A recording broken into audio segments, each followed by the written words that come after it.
Hi friends, நான் இன்றைக்கி உங்ககிட்ட ஒரு இன்ட்ரெஸ்டிங்கான ஒரு விஷயம் ஷேர் பண்ண போகிறேன். என்னென்னு பார்க்குறீங்களா?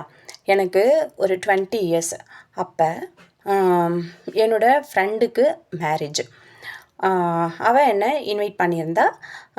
நான் எனக்கும் இன்ட்ரெஸ்ட் அவங்க மேரேஜுக்கு அட்டன் பண்ணணும்னு சொல்லிட்டு. அதனால் நான் எங்கள் அப்பா அம்மாட்ட பெர்மிஷன் வாங்கிட்டு அவங்க வீட்டுக்கு கிளம்பிட்டேன் என்னோடய காரில். என்னோட வீட்டுக்கும் என்னோடய ஃப்ரெண்டோட வீட்டுக்கும் ஒரு 300-400 கிலோமீட்டர்ஸ் இருக்கும் போகணுன்னா. சரின்னு சொல்லிவிட்டு நானும் எல்லா ப்ரிப்ரேஷனோடு தான் நான் போனேன்.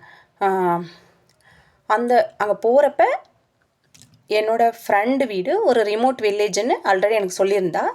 ஆனால் அது ஒரு ஒரு ஃபாரஸ்ட், ஒரு பெரிய ஃபாரஸ்ட்டு அண்ட் ரிவர், அதை தாண்டி தான் அவங்க வீட்டுக்கு போகணுன்னு எனக்கு உண்மையிலேயே தெரியாது. நான் போயிட்டே இருக்கிறப்ப அந்த ஃபாரஸ்ட் வந்துருச்சு. அந்த ஃபாரஸ்ட் வந்துட்டுருக்கிறப்ப என்னோடய காரும் சடனாக ஸ்ட்ரக் ஆகிடுச்சு. ஸ்ட்ரக் ஆகிட்டுருக்கிறப்ப நான் டைம் ஒரு 7 o'clock. 7 o'clock ஆகிடுச்சு. அரௌண்ட் 7 o'clock ஆகிடுச்சு. அந்த மறையிற நேரம், சன் மறையிற நேரம், இருள் வந்துட்டுருக்கு. அந்த மாதிரி டைம். சரி, ஓகேன்னு சொல்லிட்டு பார்க்குறேன். ஒரு 1/2 hour நின்று அங்கேயும் பார்த்துட்ருக்கேன். யாருமே வரல. காரு, பஸ்ஸு எதுவுமே போகல. அதை நான் என்ட்ரு ஆகிட்டேன் பாதி அந்த ஃபாரஸ்ட் நடுப்புற இருக்கேன்னு வச்சுக்கோங்க. அது ஸ்ட்ரக் ஆகிடுச்சு. என்னோடய ஃபோனை பார்க்குறேன். ஃபோன்லேயும் சார்ஜ் இல்லை. ஏன்னா சாங் கேட்டுகிட்டே வந்தேன். என்ன பண்ணுறதுன்னு நான் ரொம்ப கன்ஃப்யூஷனில் இருந்துகிட்ருக்கிறப்ப சுத்தமுத்தும் பார்க்குறேன். யாராவது நமக்கு ஹெல்ப் வரமாட்டாங்களான்னு சொல்லிட்டு ஏதாவது சவுண்ட்லாம் கேட்குது. ஆனால் காட்டில் தான் சவுண்டு. அந்த ஃபாரஸ்ட்டில் உள்ள க்ரீச்சர்ஸ்லாம் இருக்குது இல்லைங்களா, அதெல்லாம் தான் சவுண்டு போட்டுட்ருக்கு, அந்த பூச்சிலாம். பட் எனக்கு என்ன பண்ணுறது, எனக்கு ஏது பண்ணுறதுன்னு எனக்கு ஒன்றுமே புரிய மாட்டேங்குது. அந்த டயத்தில் தான் யாரோ வரா மாதிரி எனக்கு ஃபீல் ஆச்சு. அப்போ ஒரு பையன் விசில் பண்ணிகிட்டே வந்தான். பார்க்குறதுக்கு அவ்வளோ அழகாக ஸ்மார்ட்டாக இருக்கான். நான் என்ன நினச்சேன், ஓ மை காட், சரி ஓகே யாரோ வராங்க, சரி நம்ம ஹெல்ப் கேட்கலான்னு சொல்லிட்டு பார்த்தேன். ஹலோ இங்கே வாங்க, கொஞ்சம் எனக்கு ஒரே ஒரு ஹெல்ப் வேணும்னு சொல்லி கேட்டப்போ அவன் பார்க்குறான். ஏதோ கேட்குறாங்கன்ட்டு அவனுக்கு தெரியுது. ஹெல்ப் பண்ணலாமா வேண்டாமாங்கிற மாதிரி அவன் என்னை பார்க்குறான். பட் நான் அவனை விடுற மாதிரி இல்லை. ப்ளீஸ் எனக்கு கொஞ்சம் ஹெல்ப் பண்ணுங்கள், எனக்கு காரில் இந்த மாதிரி கார் ஸ்டக் ஆகிடுச்சு, ஃபோன்லேயும் சார்ஜ் இல்லை, எனக்கு இந்த பெட்ரோல் வாங்கி கொடுங்கன்னு சொல்கிறப்ப பார்க்குறான் இவளுக்கு ஹெல்ப் பண்ணலாம் மேடம். சரி பார்த்துட்டு என்னை கூட்டிகிட்டு அவங்க வீட்டுக்கு கூட்டிகிட்டு போகிறான். சரி வாங்க எங்கள் வீட்டுக்கு வாங்கன்னு சொல்லி கூட்டிகிட்டு போகிறான். நானும் பின்னாடி போகலாமா வேணாமான்னு ஒரு யோசனையிலேயே அவன் பின்னாடியே நான் போயிட்டுருக்கேன். போயிட்டுருக்கிறப்ப அவங்க வீடு வந்துருச்சு. அவங்க வீடு வந்தோன்னே அவங்க அம்மா அப்பாவுக்கு இன்ட்ரடியூஸ் பண்ணுறான். இது மாதிரி நான் வந்தேன், கார் ஸ்டக் ஆகி அவங்க பாதி தூரத்தில் நின்றுட்டு இருந்தாங்க, அதனால தான் நான் நம்ம வீட்டுக்கு கூட்டிகிட்டு வந்திருக்கேன்னு சொன்னேன். அவங்க என்ன என்கிட்ட சொல்கிறாங்கன்னா, நீ பெட்ரோல் வாங்கணும்னு சொன்னீன்னா இங்கேருந்து ஒரு 20 கிலோமீட்டர்ஸ் போய் தான் நீ பெட்ரோல் வாங்க முடியும். அது வரைக்கும் நடக்க முடியாது, வேறு எந்த வெஹிக்கிள்ஸும் இல்லைன்னு சொல்கிறாங்க. நான் அவங்க வீட்டை பார்க்குறேன். அவங்க வீட்டை பார்க்குறதுக்கு ரொம்ப ஏஷியன் பீப்புளெலாம் இருப்பாங்கள்ல, அது மாதிரி இருக்குது.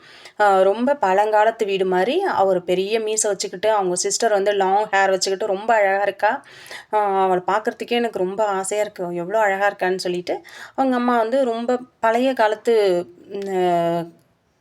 ஆச்சிங்கெல்லாம் சாரீலாம் கட்டியிருப்பாங்க, அந்த மாதிரி பூ போட்ட சாரீ கட்டியிருக்காங்க. சரி ஓகே, அவங்க சொல்கிற அட்வைஸை கேட்டுக்கலான்னு சொல்லிட்டு ஓகேன்னு சொல்லி நான் அவங்க வீட்டிலே தங்கிட்டேன். அவங்க தண்ணி கொடுக்குறாங்க, குடிச்சிட்டு அவங்க ஏதோ சாப்பிட்றதுக்கு கொடுத்தாங்க. நான் அதை சாப்பிட்டுட்டு உட்காந்துட்டு என்ன பண்ணுறதுன்னு பயங்கர கன்ஃபியூஷன், டயர்டு. அங்கேருந்து ஒரு 300 கிலோமீட்டர்ஸ் வந்தால் டயர்டு, எல்லாமே எனக்கு ரொம்ப இதுவாக இருக்குது, ஒரு மாதிரி டயர்டாக இருக்குது. நம்ம நெக்ஸ்ட் என்ன பண்ணுறதுன்ட்டு ஒரு கன்ஃபியூஷன்லேயே உட்காந்துருக்கேன் நான்.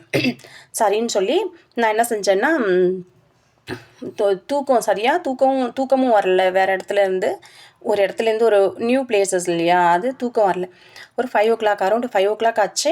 நான் என்ன செஞ்சேன்னா கிளம்பிட்டேன். கிளம்பி ஒரு 20 கிலோமீட்டர்ஸ் நடந்தே போய் பெட்ரோல் பங்க் ரீச் ஆகிட்டேன். பெட்ரோல் பங்கில் வந்து அவர்கிட்ட சொல்கிறேன், இது மாதிரி நான் வந்தேன், எனக்கு கார் பிரேக் டவுன் ஆகிடுச்சு, எனக்கு காருக்கு வந்து பெட்ரோல் கொடுங்கன்னு சொல்லி நான் கேட்குறேன் அவர்கிட்ட. அப்போ நீங்கள் 7:00 மாதிரி நீங்கள் இது பிரேக் டவுன் ஆன நீங்கள் நைட்டு நீங்கள் எங்கே தங்குனீங்கன்னு சொல்லி என்கிட்ட அவர் வந்து கேட்குறாரு. பயங்கர கொஷின்ஸ்லாம் என்கிட்ட கேட்டுகிட்டே இருக்கார்.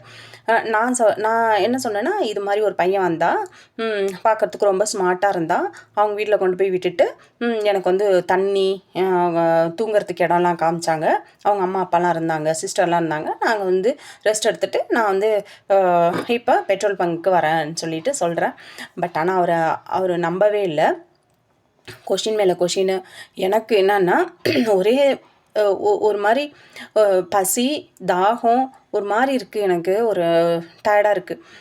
பட் நான் வந்து அவர்கிட்ட ஏன் இப்படி கொஷின் வந்து திரும்ப திரும்ப கேட்டுட்ருக்கீங்க, எனக்கு ஃபஸ்ட்டு பெட்ரோல் கொடுங்க, நான் அவங்க வீட்டில் கொடுத்து நான் அவங்கள்ட்ட நான் தேங்க்ஸ் சொல்லிவிட்டு நான் கிளம்புறேன்னு சொல்கிறேன். பட் ஆனால் அவர் என்ன சொல்கிறாருன்னா, பட் அது மாதிரி இல்லவே இல்லை, நானும் ஒரு 20 இயர்ஸாக இங்கே தான் நான் பிறந்து வளர்ந்தது எல்லாமே, பட் அந்த மாதிரி இடமும் அந்த மாதிரி வில்லேஜோ இங்கே இல்லை, இந்த நடுக்காட்டில் இல்லைன்னு சொல்கிறார். அப்போ தான் நான் யோசிக்கிறேன், ஓகே. ஆனால் பட் அந்த வீடு எப்படி இருந்துச்சுன்னா, அதில் ஹார்ஸ், குதிரை, மாட்டு வண்டி, ரொம்ப பழைய ஆளுங்க மாதிரி இருந்தாங்க அந்த ஆளுங்களாம்னு சொல்லி நான் சொல்கிறேன். அதுக்கு அப்போ தான் அவர் வந்து ஒரு ஸ்டோரி சொன்னார். 400 வருஷத்துக்கு முன்னாடி ஒரு ராஜா வந்து இங்கே இருந்ததாகவும், அந்த ராஜா வந்து வாரில் வந்து தோத்துட்டதாகவும், ஒரு 10 இயர்ஸ் ஒன்ஸ் வந்து ஒரு கிராமம் வந்து தோன்றுமா அந்த இடத்துல அப்பியராகவும், அதில் அந்த மாதிரி ஒரு வில்லேஜ் வந்து தோன்றி மறையும்னு சொல்லி என்னோட பெரியவங்க சொல்லி கேள்விப்பட்டிருக்கேன். அந்த டயத்தில் யாராவது வந்தால் அந்த காட்டுக்கு போனால் அது வந்து திரும்பவே வரமாட்டாங்களாம், திரும்ப வர முடியாதான். அந்த மாதிரியான ஒரு பிளேசஸ் தான் நீங்கள் போயிட்டு வந்த இடம்னு சொல்லி எனக்கு வந்து சொன்னார்.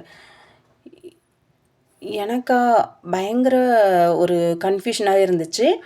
பட் ஆனால் நான் பார்த்தது எல்லாமே ஒரு ஏன்ஷியன்ட் பீப்புள், லாங் ஹேர் உள்ள ஒரு கேர்ள், அழகான ஒரு ஸ்மார்ட்டான பாய், ஒரு பெரிய முஸ்டக்குள்ள ஒரு ஆள் தான் நான் பார்த்தேன். அப்போ தான் எனக்கு மைண்டுக்கு வந்துச்சு, ஓ நம்ம பார்த்தது எல்லாமே ஒரு இமேஜினான கேரக்டரான்ட்டு. ஹாய் கைஸ், இது நான் ஒரு இன்டர்நெட்டில் படித்த ஒரு ஸ்டோரி தான். எப்படி இருந்துச்சு என்னுடைய ஸ்டோரி?